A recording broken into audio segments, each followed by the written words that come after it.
Bonjour tout le monde et bienvenue à ce nouveau Maestrix avec Frédéric. Salut Frédéric. Bonjour et bonjour à tous.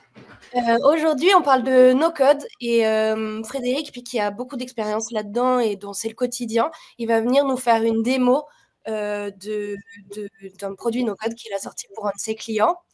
Euh, Comme d'habitude, vous avez la partie chat où vous pouvez échanger, discuter, vous pouvez donner vos opinions, vous pouvez faire des remarques, ce que vous voulez. La partie Q&A où vous pouvez poser toutes les questions et on prendra les questions à la fin. Je vais vous envoyer un petit questionnaire pour savoir qu'est-ce que vous faites dans la vie, pour qu'on puisse un peu adapter le webinaire selon les niveaux de chacun.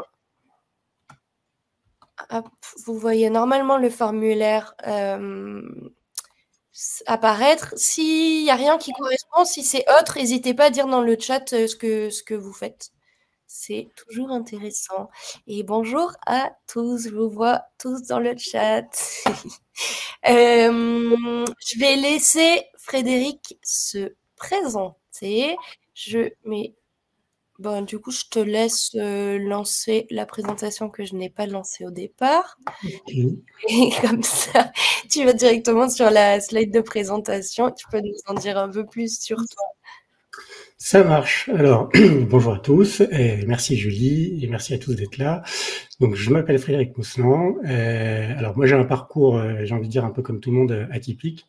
J'ai commencé ma vie professionnelle en tant que développeur.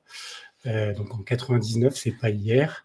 Donc, à l'époque, plutôt développeur web, en agence. J'ai fait ça pendant quelques années en agence, dans différentes agences parisiennes. Et puis ensuite en tant que freelance, donc directement avec mes clients, sans passer par des ESN. Hein, ça se faisait beaucoup, mais moi je préférais travailler en direct avec mes clients. Au bout d'une dizaine d'années, j'ai changé complètement d'orientation professionnelle pour reprendre. Alors, chef d'entreprise dans le retail, en fait, j'ai racheté avec ma conjointe un magasin bio. Et très rapidement, on en a ouvert un second.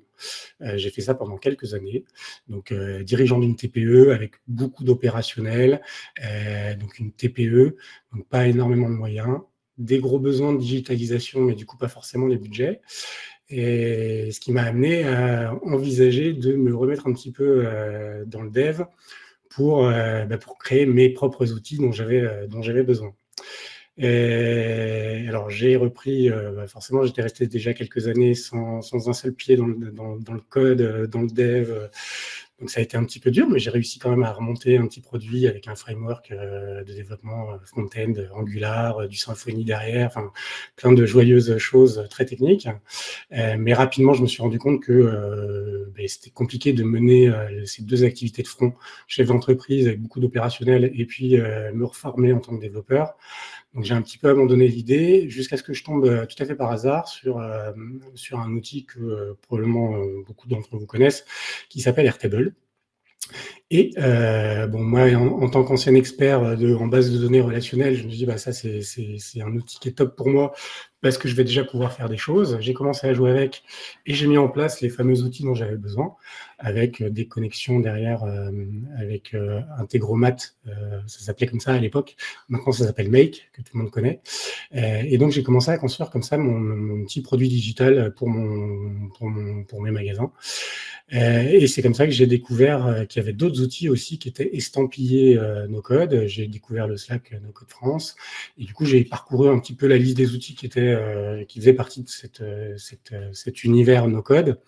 Je suis tombé sur Bubble que j'ai évidemment adoré parce que je me suis rendu compte que je pouvais refaire du développement web sans repasser par la cascode. Et j'ai refait des produits pour moi avec Bubble. Et tout à fait par hasard, j'ai eu un premier client, alors qu'à l'époque, j'étais pas du tout en recherche de clients en tant que freelance no-code, mais j'ai autour de moi une relation qui me dit ce que tu fais, ça m'intéresse. Moi, j'ai un besoin, est-ce que tu peux le faire? Je me dis ok, allons-y, en lui disant écoute, moi par contre, je débute, hein, donc on va voir ce qu'on peut faire avec ça. On a avancé comme ça. C'est un projet qui s'est mené pendant plusieurs années, parce que j'interviens encore aujourd'hui sur le produit que j'ai mis en place, hein, donc qui est une sorte de RP spécialisé donc pour un organisme de formation. Et c'est ce qui m'a permis de mettre vraiment un pied bien entier dans le no-code et de fil en aiguille d'avoir d'autres clients et de pouvoir développer vraiment cette activité de freelance no-code. Alors, j'ai abandonné finalement l'entreprise et les magasins bio pour me consacrer pleinement du coup au no-code et à mon activité de freelance. Et ça fait maintenant, voilà, j'ai mis 2020, il y a une période un petit peu qui se chevauche où j'avais un peu les deux casquettes, mais effectivement depuis à peu près 2019-2020, je fais du no-code au quotidien. Alors, ce qui m'amène au métier. Alors, product builder, bon, c'est un terme. Alors, faut rendre à César ce qui est à César. C'est un terme qui a été initié par Milan Bogart, donc qui se veut être un profil un petit peu à mi-chemin entre le product management et puis le développement. Donc, en fait, le product builder, c'est à la fois quelqu'un qui va être capable de comprendre le besoin, et ça, je pense que c'est une compétence clé. Alors, moi, je suis cofondateur d'une agence, donc on travaille pour des clients, donc je vais avoir tendance à parler en tant que prestataire, mais ça peut être aussi bien dans une organisation, voilà, pour répondre à d'autres métiers. Hein. Donc la première chose, c'est il faut comprendre le besoin, il faut comprendre le métier, et j'ai envie de dire c'est à mon avis la compétence la plus importante dans nos métiers. Hein. Alors on dit product builder, no code maker, tout ce que vous voulez, développeur no code. Bon après il y a toutes les appellations qui sont liées au produit, développeur bubble, expert make, etc. Pour moi tout ça c'est un petit peu la même chose, dans le sens où effectivement on va apporter une solution avec des outils techniques à un besoin métier. Et il ne faut pas oublier le besoin de métier parce que la technique, elle est au service du besoin et pas l'inverse. Donc, les compétences clés du product builder, donc la compréhension de besoin, la capacité à construire rapidement. Hein, ce que les outils no-code permettent, c'est effectivement d'aller vite parce que ils sont vraiment construits pour ça. Hein, et j'ai envie de dire, alors j'ai mis POC et MVP. Ça se limite pas à ça. Hein. Comme je disais, la plateforme que j'ai montée donc pour mon tout premier client, elle a 5 ans d'existence et 5 ans en production. Elle tourne avec plusieurs centaines d'utilisateurs tous les jours. Il y a de la génération de documents. Enfin, il y a plein de choses très abouties et ça tourne toujours uniquement sur Bubble. Donc on peut aller beaucoup plus loin que le POC ou le MVP, mais par contre, effectivement, ces outils-là permettent de développer rapidement quelque chose qui fonctionne et qui peut apporter de la valeur. Alors, qui dit no-code, automatisation et puis IA, dit aussi être capable d'intégrer des outils et des services. Donc là, j'ai mis API, base de données. Alors les API, pour ceux qui connaissent pas, API, c'est Application Programming Interface. Désolé pour l'accent. C'est tout simplement des portes ouvertes sur les outils qui sont mises à disposition pour communiquer avec les outils. Typiquement, tout à l'heure, je vais vous présenter un exemple dans lequel il y a un CRM qui s'appelle HubSpot. HubSpot, c'est un outil qui a une interface. Hein, on peut faire plein de choses dans l'interface d'HubSpot. Et HubSpot propose des API qui permettent de faire, sans passer par les interfaces, à peu près la même chose, plus ou moins, que ce qu'on peut faire via les interfaces. On va envoyer des données via des entrées hein, qu'on appelle des endpoints, et on va pouvoir, par exemple, créer un contact dans le CRM en envoyant tout simplement les données du contact sur l'API qui permet de créer un contact. Base de données, c'est un peu un point clé. Alors évidemment, on peut faire du no-code sans toucher aux bases de données, mais sur des projets un peu conséquents, c'est rapidement un incontournable. Et c'est important de savoir ce que c'est et comment ça fonctionne. Et alors après, dans les compétences clés, j'ai mis itérer de façon agile, mais j'ai envie de dire c'est un petit peu un non-sens parce que c'est maintenant de toute façon l'agilité est au cœur de tout et effectivement, alors particulièrement dans le no-code. Ce que permettent les outils, c'est d'aller vite, mais du coup de pouvoir rebondir aussi rapidement, de pouvoir modifier rapidement, de pouvoir éventuellement pivoter rapidement, etc. L'avantage pour l'entreprise, le client, hein, alors encore une fois, moi je vais parler de client, c'est qu'on peut apporter des solutions à moindre coût, parce qu'on va plus vite. Et du coup, ça coûte moins cher en temps de développement. Et du coup, ce qui va avec, effectivement, rapidité de déploiement, flexibilité, etc. Voilà pour ce métier. Je ne sais pas si c'est clair et exhaustif. On pourrait rajouter beaucoup d'autres compétences clés, et je pense qu'une en particulier, et je me dis tous les jours, c'est la capacité à aller chercher l'information, à être curieux, à faire de la veille, parce qu'effectivement, il se passe beaucoup de choses, et je pense qu'aujourd'hui particulièrement, on voit tous les jours des nouvelles IA, des nouveaux modèles d'IA qui permettent de faire encore plus de choses. Et évidemment, il faut qu'on se tienne à jour, nous, en tant que prestataire, en tant qu'agence, pour pouvoir répondre de la façon la plus pertinente, la plus efficace possible aux besoins de nos clients. Les gens qu'ils avaient il y a 4 ans, on les adressera plus du tout de la même façon aujourd'hui avec justement ces nouvelles technologies, IA et autres. Voilà. Alors, pour illustrer un petit peu tout ça, on va passer sur des exemples. Alors j'ai choisi des solutions typées RH. Alors chez Numit, donc notre agence, on n'est pas spécialisé sur un métier ou sur un secteur, hein. En l'occurrence, on a eu beaucoup de projets où il y avait des problématiques assez proches autour de la RH. Et du coup, voilà, j'ai choisi ces sujets-là pour cette présentation du jour.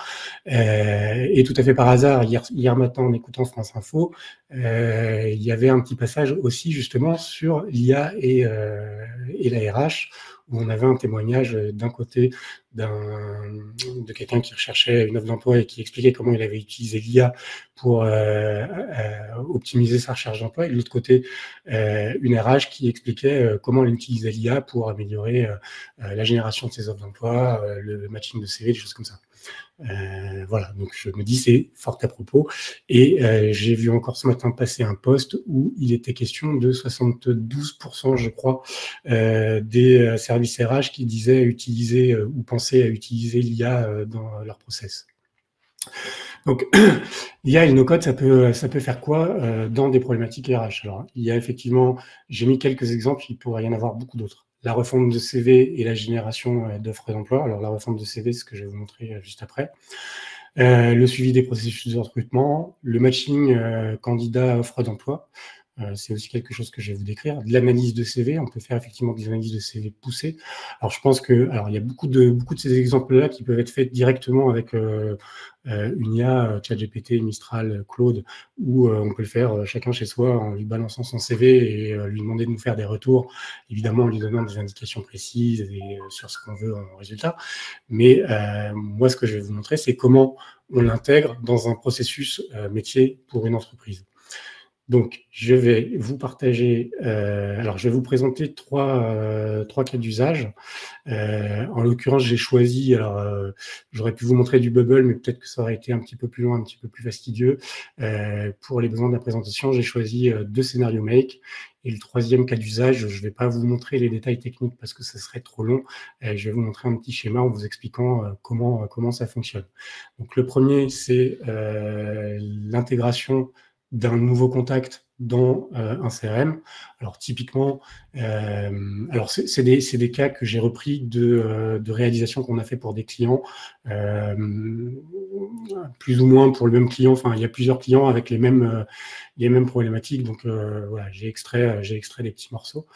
Donc la première, intégration d'un contact à partir d'un CV, c'est-à-dire qu'on récupère un CV d'un candidat et on veut en faire un contact dans un CRM avec les propriétés qui vont bien parce que potentiellement on s'en servira plus tard. Le deuxième exemple, c'est encore un scénario make où là, on va, à partir d'un CV et d'un bilan de compétences. Donc là, l'idée, c'est qu'on a un CV original du candidat qui potentiellement n'est pas forcément optimum. On a un bilan de compétences qui a été fait par un professionnel avec du coup les besoins, la nouvelle recherche du candidat, comment il veut réorienter éventuellement son poste, etc. On va envoyer tout ça dans une IA, en l'occurrence la ChatGPT, mais ça pourrait être autre chose, en lui demandant de nous refaire un CV en prenant en compte le bilan de compétences pour pouvoir améliorer, éventuellement repositionner un petit peu le profil en fonction de ce qui a été déterminé dans la synthèse. Et derrière, l'aboutissement, c'est la génération d'un nouveau CV, que j'ai appelé un CV normalisé. Hein. C'est quelque chose qu'on va retrouver dans plein de situations, notamment, moi j'ai vaguement fréquenté les ESN, je vous ai dit non tout à l'heure, mais ça m'est arrivé quand même 1 ou 2 fois, où effectivement les ESN, donc entreprises de services numériques, qui vont prendre des freelances pour les mettre à disposition de leurs clients à elles vont retravailler le CV pour en faire un CV normalisé, voilà, typé ESN. Donc là, l'idée, c'est ça. Donc, on prend un template Word où on va définir une structure générale et un design général, et on va reprendre les informations du CV originel retravaillé par l'IA pour générer ce CV original. Et puis le troisième cas d'usage, c'est le matching candidat offre d'emploi. Donc là, l'idée, c'est on a d'un côté une base de données avec des offres d'emploi, on a un CV qui arrive et on veut récupérer une liste d'offres d'emploi qui matchent avec le CV, avec différentes étapes que je vous présenterai. Et du coup, là, on va utiliser le potentiel des LLM un petit peu plus loin que ce qu'on fait dans les 2 premiers scénarios, parce qu'on va utiliser vraiment de la recherche par similarité vectorielle pour ceux qui connaissent. Pour ceux qui ne connaissent pas, je vous montrerai et je vous expliquerai rapidement comment ça fonctionne. Alors, je vais donc vous présenter. Alors,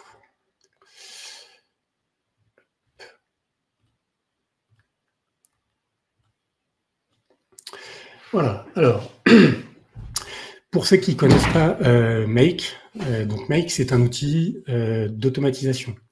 Alors, une automatisation, c'est juste un enchaînement de traitement de données. Alors, donc, on a différents, là, vous voyez, il y a plein de petites bulles de toutes les couleurs. Chaque bulle, c'est un module qui va avoir une fonction particulière.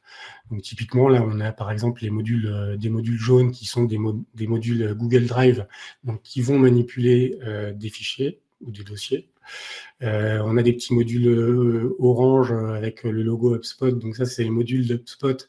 En fait, c'est des modules qui encapsulent tout simplement les API. Hein, donc, alors, tout simplement parce que ça permet, je ne sais pas, je vais en ouvrir un au hasard par exemple. Ici, on va faire une recherche d'un contact dans le CRM à partir de son email. Voilà, là on a juste à sélectionner toutes les données qu'on a déjà présentes dans le scénario. Voilà, on pourrait faire exactement la même chose en passant directement par les API. En utilisant du code, bon, ça serait un peu plus fastidieux, un petit peu plus long. L'avantage de cet outil Make No Code, c'est qu'effectivement, on a cette dimension beaucoup plus visuelle qui permet d'aller plus vite et d'être accessible, y compris par des gens qui ne sont pas des informaticiens et qui n'ont pas l'habitude de voir du code dans tous les sens. Donc, comme je vous disais, ce scénario-là, alors je vais essayer de décrire rapidement pour ne pas perdre trop de temps. Donc là, ici, alors une automatisation, un scénario dans Make, on a forcément un déclencheur. Un déclencheur, c'est le point d'entrée, c'est le point de départ. Ça peut être un déclencheur instantané, donc qui va se déclencher sur un signal qu'on lui envoie, hein, qu'on va appeler un webhook. Hein, c'est tout simplement, par exemple, dans un autre outil, ça pourrait être HubSpot. On pourrait dire, à partir du moment où on reçoit on a un nouveau contact dans le CRM, ça déclenche une automatisation. Bon, ici, c'est dans l'autre sens, et on a un scénario qui est temporisé, c'est-à-dire qu'on dit à intervalles réguliers, on va exécuter ce scénario-là. Ce scénario, qu'est-ce qu'il fait? Il va chercher dans un répertoire Google Drive s'il y a des nouveaux documents, là en l'occurrence des CV. Il va prendre les nouveaux documents, il va les envoyer, alors dans un premier temps, ici dans un module Google Vision, qui est un module qui va tout simplement servir à récupérer le texte, à extraire le texte qui est stocké dans le fichier qu'on lui envoie, en l'occurrence un PDF. Donc ça va permettre de lire le contenu du fichier pour ensuite l'envoyer dans notre petit module ChatGPT. Donc là où on va, de la même façon qu'on peut le faire via le chat, on a des API dans ChatGPT qui nous permettent de faire plus ou moins la même chose. Donc ici, j'ai le prompt qui va expliquer à ChatGPT ce qu'il faut qu'il fasse. Donc là, en l'occurrence, je lui dis, voilà, je te transmets le contenu d'un CV. Je voudrais que tu le retravailles et que tu me le formates. Alors, en JSON, qui est un format de structuration de données, pour ceux qui ne connaissent pas, ça permet juste d'organiser les données avec une structure constante pour pouvoir la retraiter derrière. Donc, Ensuite, bon, ici, j'ai juste un module qui va me permettre de récupérer ce JSON et de le rendre lisible par mon scénario make, pour ensuite rechercher dans mon CRM si mon contact existe. S'il existe, eh ben, je déplace juste mon CV dans un autre dossier. S'il n'existe pas, je vais créer mon contact dans mon CRM. Donc ici, j'ai un module qui va me permettre de créer un contact dans HubSpot en renseignant un certain nombre d'informations. Donc ici, ce sont les informations qui ont été extraites du CV et qui ont été structurées en JSON. Donc là, volontairement, comme j'utilise le CRM de Numit, je ne vais pas trop le polluer. Donc là, je n'ai mis que une propriété qui me permet de dire contact est importé, oui. Mais dans le cas d'origine, on utilisait, en fait, on avait créé un certain nombre de propriétés spécifiques, donc type expérience professionnelle, compétences, etc. Et donc, on va pouvoir enrichir notre base de contact dans le CRM avec ces données qui sont extraites du CV qui à l'origine est un PDF. Donc là, on avait un besoin spécifique, c'était aussi d'importer le CV originel dans le CRM. Donc, on a des petits modules qui permettent d'importer le CV dans le CRM. Alors, j'ai préparé normalement des répertoires qui vont bien avec. Alors, j'ai mis un CV. Alors c'est un fake. Hein. J'ai demandé à un de mes potes IA de me générer un CV avec 2-3 informations lambda. Donc on est plutôt sur un poste, sur un profil tech, voilà, avec des expériences et des compétences. Et du coup, je vais lancer mon scénario. Et normalement, alors voilà, je vais dire, là c'est parce qu'il avait déjà traité. Donc je vais dire, je vais prendre tous les nouveaux fichiers. Voilà. Donc là, ça parcourt le scénario. Ici, ça prend un peu de temps parce que là, on est dans le traitement par l'IA.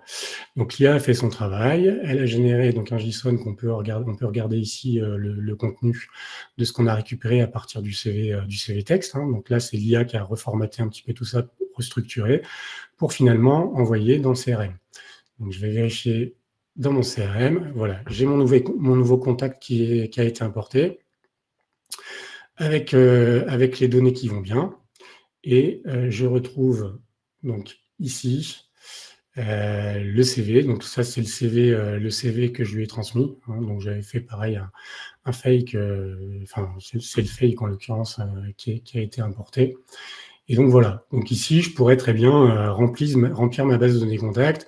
Bon, là, j'ai mis un CV, je pourrais en mettre des centaines. Le scénario s'exécuterait et j'aurais une centaine de nouveaux contacts dans mon CRM. De la même façon, du côté CRM, je pourrais tout à fait mettre en place des workflows qui me permettraient de traiter, de faire des alertes à des utilisateurs pour leur dire, ben voilà, il y a un nouveau CV, etc., etc. Là, tout est possible. On peut aller très loin.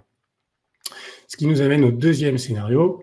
Donc, comme je vous l'avais dit, c'est un scénario qui va permettre, alors, à partir du CV que j'ai importé et de la fiche de synthèse qui est le résultat d'un bilan de compétences, de pouvoir reformater, rédiger le CV pour le rendre plus pertinent par rapport au poste qui est visé par notre candidat.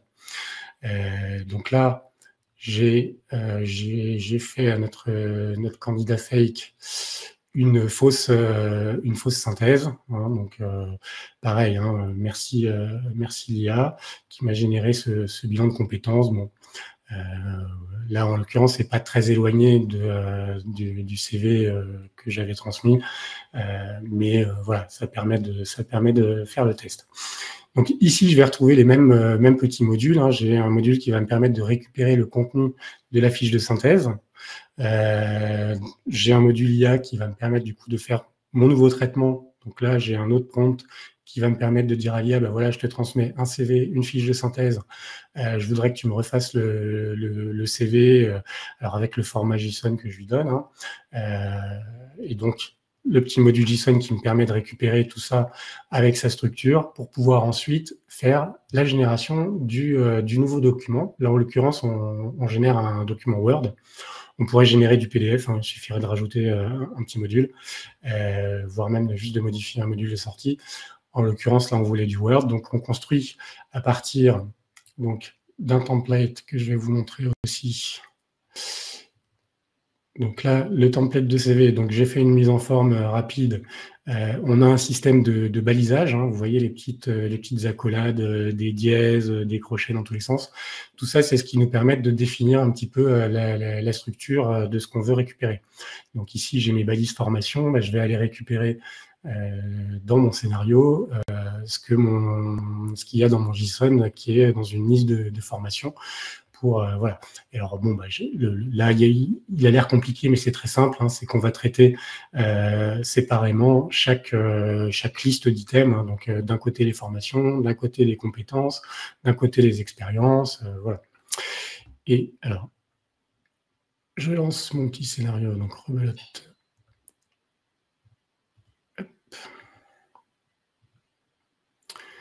Voilà, donc là, je récupère ma fiche de synthèse, je vais récupérer les données de mon contact dans le CRM, j'envoie tout ça à ChatGPT qui est en train de réfléchir, si une IA réfléchit, et ici, voilà, ça passe dans les différentes branches de mon scénario pour finalement arriver, alors vers la fin, là, je stocke le nouveau fichier dans le CRM avec la fiche contact. Alors ici, j'ai une autre branche que j'ai désactivée qui permet également de rédiger une lettre de motivation pour le candidat en fonction de son profil et de sa note de synthèse. Alors bon, là, je l'ai volontairement désactivé. En l'occurrence, ça produit quelque chose de tout à fait pertinent aussi, qui est alors là, on utilise l'IA en automatisme, mais évidemment, derrière, il y a un contrôle humain. Hein. C'est-à-dire que l'idée, c'est pas que tout soit 100% automatisé, c'est d'améliorer et d'optimiser le travail d'un humain. Donc, en l'occurrence, qui aurait dû refaire le CV dans Word.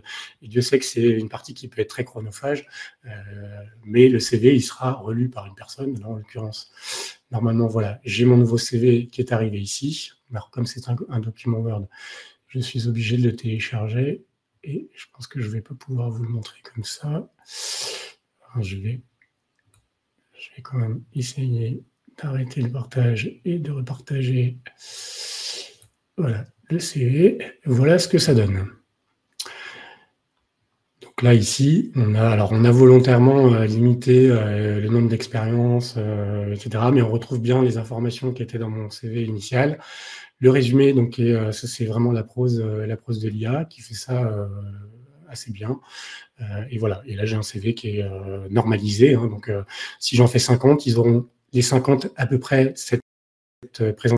Par contre, évidemment, bah, pour les 5 aura le contenu qui est adapté à chaque profil. Voilà pour ces deux scénarios. Et maintenant, je vais vous présenter du coup l'étape suivante,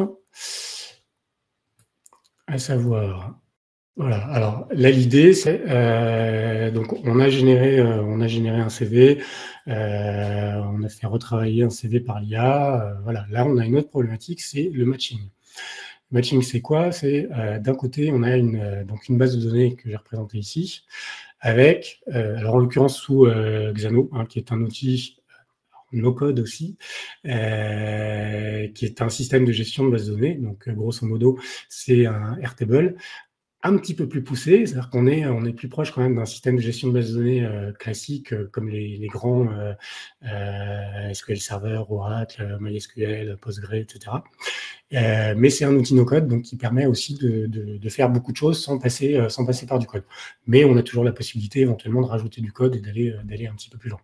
Donc dans Xano, j'ai une base de données avec plein d'offres d'emploi qui couvrent tout le territoire.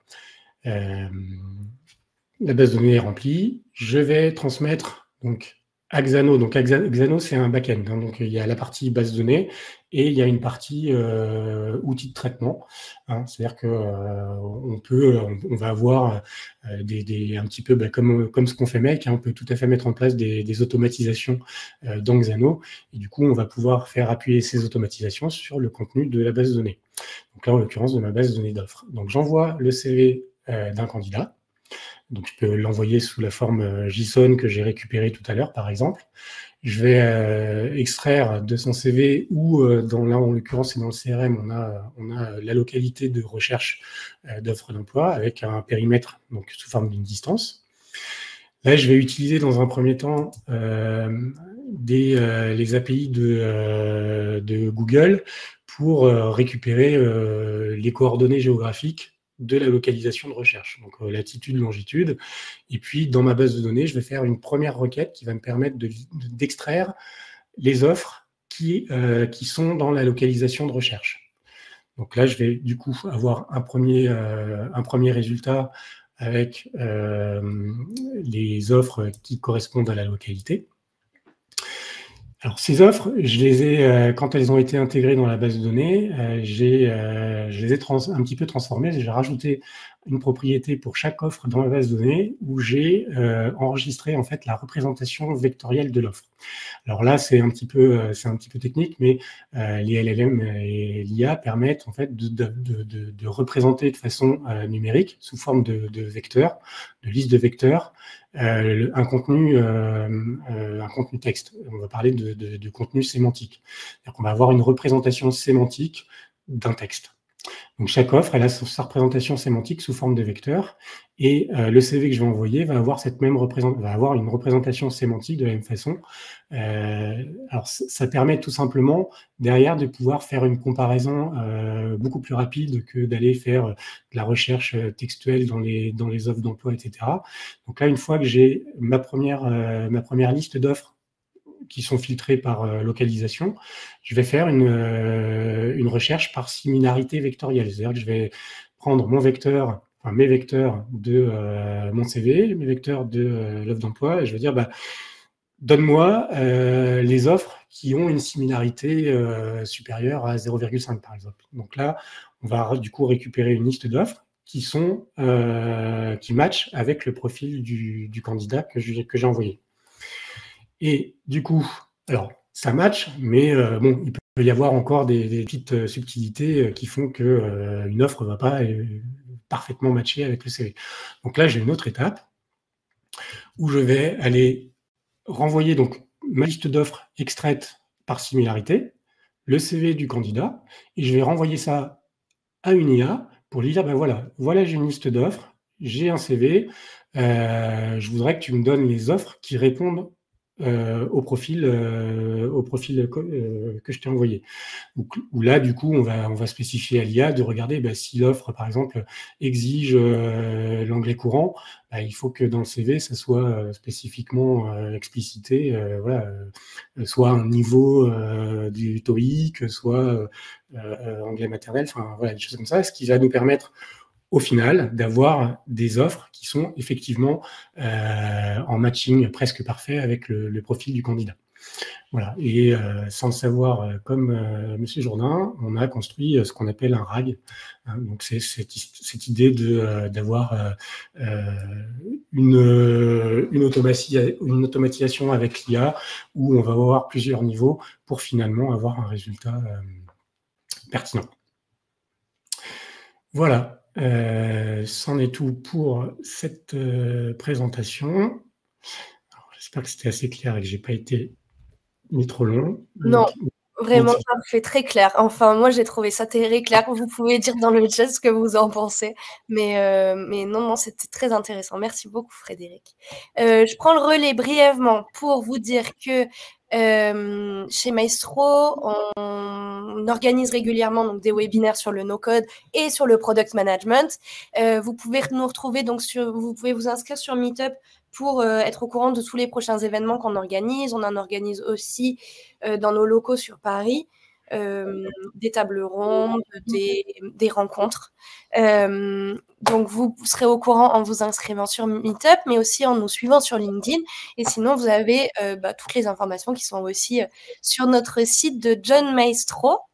Maestro, donc, c'est des formations de product management en bootcamp. Bootcamp, donc en 7 semaines en présentiel ou en 14 semaines à distance. et des formations donc de no-code. L'idée des formations no-code IA, c'est de vraiment vous permettre de comprendre les outils, de les utiliser, de comprendre les automatisations, de comprendre comment utiliser l'IA dans les automatisations. Les outils qui sont utilisés pendant la formation, c'est Notion, Softer, Make, Airtable, donc ce dont a parlé en partie Frédéric. Beaucoup d'intervenants en formation, des experts du no-code, et une headmaster qui est là sur toute la formation pour vous suivre et vous donner des exercices, etc. pour aller un peu plus loin. Parce que le no-code, on aura beau vous apprendre, si vous ne mettez pas les mains dedans et que vous ne pratiquez pas, et c'est un peu difficile à suivre. Donc on a tout prévu dans notre formation pour ça, pour que vous puissiez ressortir et être des experts sur ces outils. Je vais vous partager un questionnaire pour savoir s'il y a certains d'entre vous qui sont intéressés par les formations. Je vais vous partager aussi l'agenda de Camille, qui est responsable des admissions, pour que vous puissiez prendre rendez-vous avec elle si ça vous intéresse. Sachant que sur la formation No Code, on n'a plus trop de places dispo pour le mois de mai. Il en reste 3. Donc, il faut se dépêcher un petit peu. Hop. Je vous partage le questionnaire. Je vous partage l'agenda tout de suite. Et on va prendre vos questions que vous pouvez encore poser dans la partie Q&A.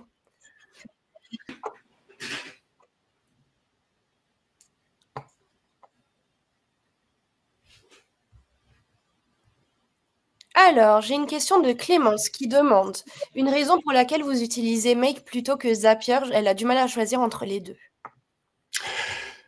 Alors, une bonne question. Alors, effectivement, c'est 2 outils d'automatisation. Alors, il y en a d'autres. On aurait pu parler de N8N aussi, ou encore d'autres qui sont moins connus. Alors, Zapier, moi, j'ai tendance à dire, je l'ai beaucoup utilisé. C'est un outil qui est très pratique, qui permet effectivement de mettre en place des automatisations assez rapidement, mais j'ai envie de dire sur des automatisations relativement simples. Là, ce que je fais avec Make, je pense que ça aurait été un petit peu plus compliqué de le faire avec Zapier, sauf, alors Zapier fournit un truc qui est pour le coup assez puissant, c'est la possibilité de mettre des actions sous forme de code, d'intégrer du code dans un Zap.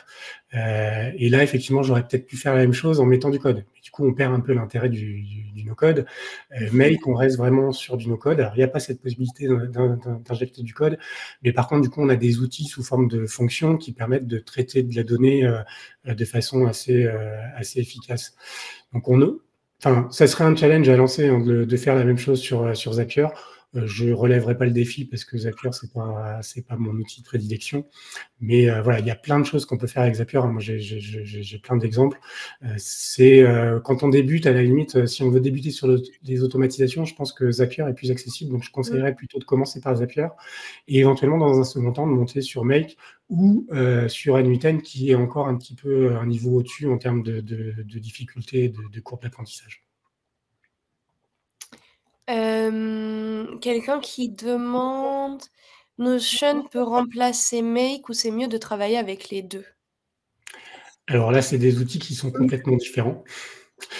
Donc Notion, c'est un réceptacle. Donc éventuellement, on peut. Alors Notion a des API, on peut manipuler. Il y a des. Ils appellent ça des bases de données. Je suis pas tout à fait d'accord, mais on peut manipuler stocker des données dans Notion et les manipuler via Make. Mais voilà, Make, c'est un outil d'automatisation. Notion, c'est un outil de gestion de contenu. Est-ce que vous combinez des briques no-code et des outils SaaS RH existants, comme Lucas, Pfit, etc.? Alors, là, en l'occurrence, non, mais on pourrait effectivement, et là, ce que je vous ai montré, c'est des choses qui sont très probablement déjà existantes dans des ATS, en l'occurrence, Lucas. Je pense qu'il y a beaucoup de choses qui sont déjà intégrées dans Lucas. Là, typiquement, moi, ce que j'ai montré, c'est, après, il y a plusieurs niveaux, et justement, un des avantages du no-code, c'est que là, typiquement, nous, nos clients, c'est principalement des petites PME, voire des grosses, certains grands comptes, mais là, c'est une solution qui, du coup, par rapport au déploiement d'un ATS, ça va plus vite, ça coûte moins cher. Voilà. Et après, en fonction, et ça c'est aussi le rôle et la compétence du product builder, c'est d'identifier par rapport à un besoin si ça peut être, si on peut répondre avec une solution à base de Make, Airtable, des petites briques comme ça, ou s'il faut vraiment un outil plus puissant comme un ATS. Moi, régulièrement, je dis, bah non, ça, je peux pas le faire avec les outils que j'ai. Par contre, il y a des outils qui existent déjà, qui sont tout à fait capables de répondre à votre besoin. Voilà, après, c'est une des compétences clés du product builder, hein, d'être capable de connaître ses limites aussi. Est-ce qu'avec la nouvelle apparition des agents IA dans Make, il aurait été possible d'avoir les mêmes cas d'usage? Très bonne question. Alors, les agents IA dans Make, alors c'est encore très récent. Moi, j'avoue, alors j'ai creusé le sujet avec N8N, hein, parce que les agents IA étaient déjà présents dans N8N avant que Make les sorte très très récemment. Et effectivement, c'est typiquement la question que je me suis posée, c'est-à-dire comment je pourrais utiliser cette nouvelle fonctionnalité d'agent IA pour éventuellement faire la même chose, mais en beaucoup plus rapide. Je pense que c'est possible, c'est à creuser. Là, en l'occurrence, j'ai pas eu le temps. J'ai eu une semaine un petit peu remplie, donc j'ai pas encore eu le temps de tester. Mais dès qu'on a fini, je pense que je vais y aller les agents IA de Make. Mais je pense qu'effectivement, ça fait partie des choses typiquement qui peuvent être faites avec les agents IA directement intégrés de Make. Des conseils pour s'auto-former gratuitement sur des outils no-code? Alors, comme tu disais, Julie, tout à l'heure, effectivement, pour monter en compétence sur les outils, la meilleure chose, c'est de pratiquer. Alors, ce qui n'est pas forcément évident, c'est en fait, ce qui manque souvent quand on veut s'auto-former, c'est un besoin. Donc, la première chose à faire, c'est se trouver un besoin. S'imaginer, je sais pas, alors, on parlait d'agent IA, je vous invite à aller regarder les vidéos de Shubham Sharma sur les agents IA avec N8N. Il montre plein d'exemples de fonctionnalités qu'on peut mettre en place. Typiquement, le premier truc à faire quand on veut s'auto-former, c'est d'aller regarder des trucs qui ont déjà été faits et d'essayer de les reconstruire. Et la deuxième chose, c'est de les adapter. C'est-à-dire qu'une fois que j'ai reproduit exactement ce que j'ai vu dans la vidéo de Shubham ou dans une autre et que ça marche, et je vais me dire, ok, mais moi, mon besoin, il est un petit peu différent, donc je vais l'adapter. Et c'est comme ça, en itérant justement, qu'on va alors ça prend du temps, hein, faut se dire qu'effectivement, c'est pas toujours aussi facile que ce qu'on voit dans une vidéo. Moi, les scénarios que je vous ai présentés, c'est quand même quelques heures de travail pour arriver à les construire.